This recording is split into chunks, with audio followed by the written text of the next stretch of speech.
Hello सलाम नमस्ते सत श्री अकाल दोस्तों, मैं हूं नितेश सिंह। आप देख रहे हैं टेक्निकल नेविगेटर यूट्यूब चैनल। मैं वीडियो स्टार्ट करने से पहले आपसे कुछ बातें करना चाहता हूं। तो आप सबको पता होगा कि 2019 में 14 फरवरी के दिन ही पुलवामा अटैक हुआ था, जिसमें काफ़ी सारे हमारे सोल्जर जो हैं वो शहीद हो गए थे, काफ़ी सारे जख्मी हो गए थे। तो आज एक ब्लैक डे है एंड आज के दिन हम उन सारे ब्रेव सोल्जर्स को नमन करते हैं एंड उन सारे ब्रेव सोल्जर्स के उस ब्रेवरी को नमन करते हैं, उस जज्बे को नमन करते हैं जिनके कारण आज हम सुरक्षित अपने घर से मैं वीडियो बना पा रहा हूं और आप वीडियो को देख पा रहे हैं।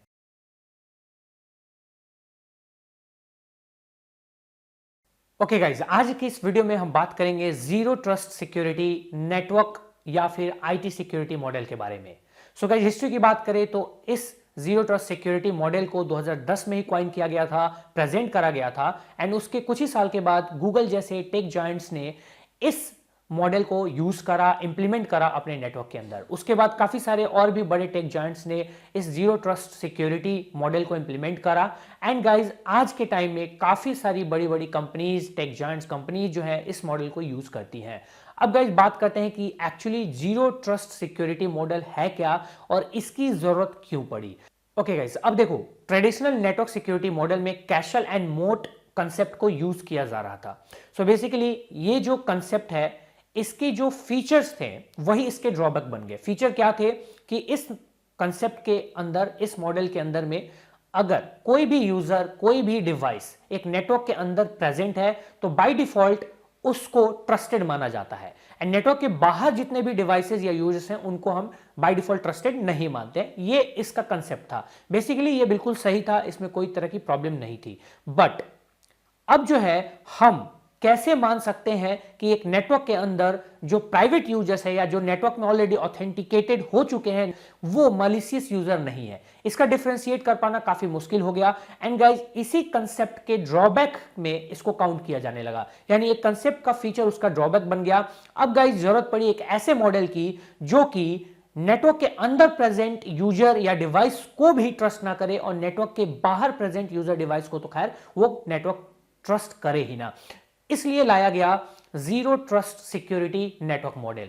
ओके गाइस, अब जीरो ट्रस्ट सिक्योरिटी मॉडल के अंदर क्या होगा कि कोई भी यूजर, कोई भी डिवाइस या कोई भी पर्सन अगर एक नेटवर्क के अंदर का रिसोर्स को एक्सेस करना चाहेगा तो उसको एक स्ट्रिक्ट आइडेंटिटी वेरिफिकेशन से होके गुजरना पड़ेगा, चाहे वो यूजर या वो डिवाइस या वो पर्सन नेटवर्क के अंदर हो या नेटवर्क के बाहर हो।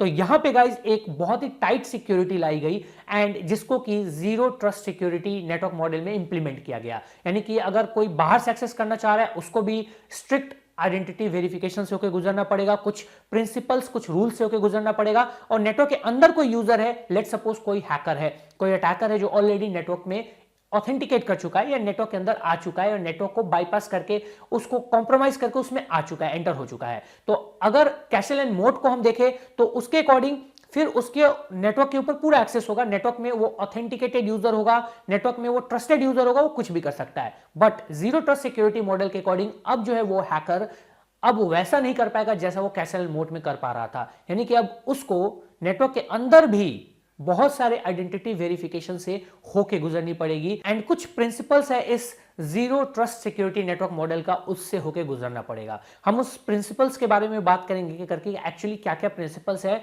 जो कि ये मॉडल इंप्लीमेंट करता है ताकि एक बेहतर सिक्योरिटी एक नेटवर्क इंफ्रास्ट्रक्चर को प्रोवाइड की जा सके इंटरनल एंड एक्सटर्नल थ्रेट से। तो सबसे पहला जो प्रिंसिपल इस मॉडल के अंदर आता है जो कि जीरो ट्रस्ट सिक्योरिटी मॉडल है, वो आता है कंटिन्यूअस मॉनिटरिंग एंड वैलिडेशन। यानी कि इस मॉडल के अंदर में जो भी डिवाइसेस, यूजर्स जो भी होंगे उनकी कंटिन्यूअस मॉनिटरिंग होती रहेगी एंड उनकी हर एक फिक्स टाइम के बाद वापस से रीवैलिडेशन होगा।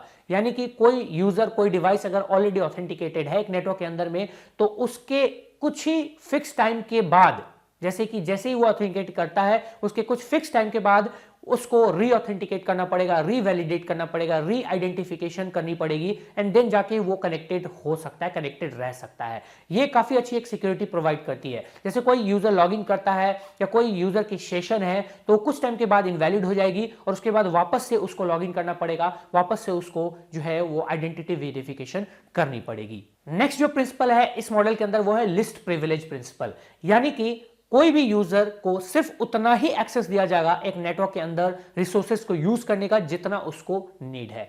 कोई भी यूजर इनफाइनाइट स्टेट में कोई भी रिसोर्स को यूज नहीं कर सकता, वो सिर्फ उन्हीं रिसोर्स को एक्सेस या यूज कर पाएगा जिसकी उसको जरूरत है, जिसकी उसको नीड है। एंड ये सारे प्रिंसिपल्स जो हैं एक रूल्स के अंदर डिफाइन किए जाएंगे एंड उन रूल्स को उन यूजर्स को या जो भी डिवाइसेस उस नेटवर्क इंफ्रास्ट्रक्चर से कनेक्टेड है बाहर के अंदर के, उनको फॉलो करना मस्ट होगा। नेक्स्ट जो प्रिंसिपल है वो है डिवाइस एक्सेस कंट्रोल की, यानी कि यूजर्स के अलावा डिवाइसेस पे भी मॉनिटरिंग होगी एंड देखा जाएगा कि कौन सी डिवाइस कब कनेक्ट हो रही है, कैसे कनेक्ट हो रही है, कौन से रिसोर्स के नेटवर्क के कौन से रिसोर्स को यूज कर रही है।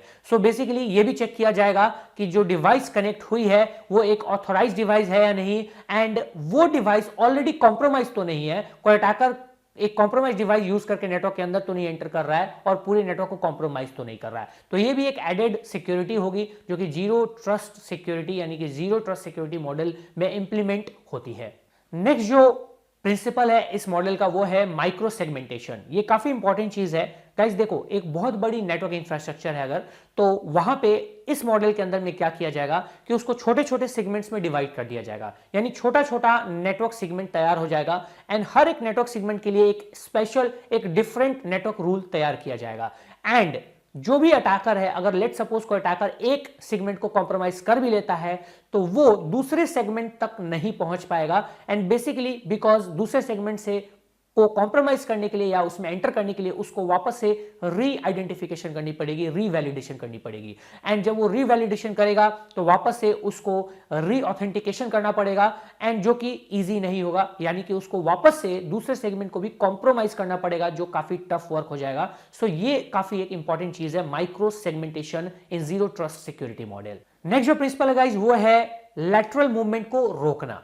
जब भी एक कोई अटैकर एक किसी नेटवर्क इंफ्रास्ट्रक्चर में एंटर करता है, उसको कॉम्प्रोमाइज कर लेता है, तो वो उसके अंदर में लैटरल मूवमेंट करता है, यानी घूमता फिरता रहता है और दूसरे पार्ट्स को भी, दूसरे सेगमेंट्स को भी कॉम्प्रोमाइज करने की कोशिश करता है। तो कैसल एंड मोट अगर कंसेप्ट की बात करें तो वहां तो अगर एक बार कोई अटैकर घुस जाता है तो अदर पार्ट्स को भी कॉम्प्रोमाइज कर लेता है, यानी कि एक जगह से आइडेंटिफिकेशन अगर उसकी होती भी है तो दूसरा पार्ट वो कॉम्प्रोमाइज ऑलरेडी कर चुका होता है। नाउ गाइस यहां पे जो जीरो ट्रस्ट सिक्योरिटी मॉडल है इसके अंदर छोटे छोटे जो सेगमेंट्स में नेटवर्क को हम डिवाइड कर चुके हैं, तो उसकी वजह से क्या होगा कि लैटरल मूवमेंट पॉसिबल नहीं हो पाएगी। यानी कि एक सेगमेंट को कोई अटैकर कॉम्प्रोमाइज करता है तो वो उसी में रहेगा एंड जैसे ही उसको आइडेंटिफाई कर लिया जाता है उसके बाद उस पर्टिकुलर कॉम्प्रोमाइज डिवाइस को या यूजर को बाकी के नेटवर्क रिसोर्सेज से डिस्कनेक्ट कर दिया जाएगा, डिटैच कर दिया जाएगा, जिससे कि बाकी के नेटवर्क रिसोर्सेज जो है वो सेफ हो जाएंगे। एंड नेक्स्ट जो आता है वो है मल्टी फैक्टर ऑथेंटिकेशन। आज तक आपने टू फैक्टर ऑथेंटिकेशन देखा होगा, सुना होगा, जैसे हमने पासवर्ड डाला उसके बाद टू फैक्टर ऑथेंटिकेशन ओटीपी वगैरह आती है जिससे कि हम अपने अकाउंट को ऑथेंटिकेट करते हैं। इस मॉडल के अंदर में मल्टी फैक्टर ऑथेंटिकेशन यूज होने वाली है, यानी कि आपकी पासवर्ड ओटीपीज के अलावा भी और भी बहुत सारे ऐसे सेगमेंट्स होंगे जिनको यूज करने वाले हैं जो कि यूज होंगे as a multi factor authentication system, यानी कि एक यूजर को एक डिवाइस को अलग अलग डिफरेंट ऑथेंटिकेशन सिस्टम से होकर गुजरना पड़ेगा, तब जाके उसको एक नेटवर्क रिसोर्स का एक्सेस मिल पाएगा या वो नेटवर्क में एंटर कर पाएगा। अब बात करते हैं इंप्लीमेंटेशन की, तो इसकी इंप्लीमेंटेशन ZTNA टेक्नोलॉजी का यूज करके किया जा सकता है एंड एक टर्म होती है SASE secure access service edge. So basically ये जो सॉल्यूशन है बेसिकली नेटवर्क एंड इसकी सिक्योरिटी को कंबाइन करके ये सॉल्यूशंस प्रोवाइड करते हैं। तो क्लाउडफ्लेयर 1 नाम की जो टेक्नोलॉजी है, क्लाउडफ्लेयर 1 जो है वो बेसिकली एक SASE प्लेटफॉर्म है जो कि जीरो ट्रस्ट सिक्योरिटी मॉडल को इंप्लीमेंट करने का सर्विस प्रोवाइड करती है एंड ऐसे बहुत सारे ऐसे other companies and other services हैं जो आपको ये इंप्लीमेंटेशन करने की सर्विसेज प्रोवाइड करती है। तो अगर आप एक ऑर्गेनाइजेशन है, आप एक कंपनी है, तो आप भी इस मॉडल को इंप्लीमेंट कर सकते हैं क्लाउडफ्लेयर 1 के थ्रू या फिर अदर ऐसी कंपनी जो सिमिलर सर्विसेज प्रोवाइड करती हैं। आई होप आपको इसका कंसेप्ट क्लियर हो गया होगा। फिलहाल के लिए अगर वीडियो ये अच्छी लगी तो इस वीडियो को आप लाइक कीजिए, वीडियो को शेयर कीजिए अपने दोस्तों के साथ, अपने साइबर सिक्योरिटी कम्युनिटी में एंड अपने इन्फोसेक फ्रेंड्स के साथ। एंड मैं आपसे मिलता हूं नेक्स्ट वीडियो में। Till then bye bye, take care.